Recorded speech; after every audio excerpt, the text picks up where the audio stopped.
Dacă nu a filmat camera Lady și balonul 2 Stitch la fel, Stitch-ul Jabon, ne scuzați. Stai să se pupe. Mai scoate-mi ceva albastru. Dă tobele.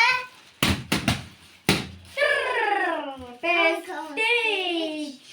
Dar de data asta ca Angel. Dar că mai mic. Da, mai mic, pentru că Am- Angel de- este mai mare. Poți să arăta că e mai mare Stitch și ăsta. Da, în fine, da. Că... Uitați-vă câte baloane avem pe pat. Tobele!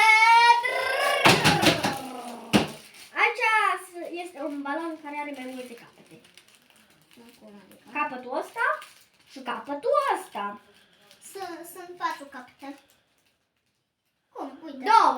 1, 2, 3, 4. Imaginea asta mai... Și imaginea asta, nu-s 2. Hey! Maria nu știa, bineînțeles, ca de obicei. Mai văd încă și albastru, nici nu știu asta. Oh, nu e albastru.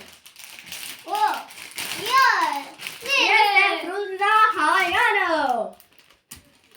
Pum! Mai... Ui! Încă un balon la fel ca ăsta. Uite. Așa? Și asta la fel. E nu chiar la fel. Încă un nouă, v-am zis. De rezervă. Face 99 de ani. Nu fac nouă. De rezervă, deoarece... Poate se sparge. Exact, ca anul trecut. Și acum, ultima chestie. E balon extra mare. Balon? Balon cu aer cald.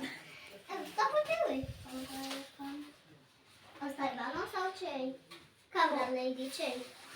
Perdeaua, E perdea, cred. pentru că eu o să am și arcadă. Da, o să ai și arcadă. Maria, iartă-mă. Ce zic? Uite. Uitați-vă, sau puteți să o puneți și pe post de față de masă. Da, uite.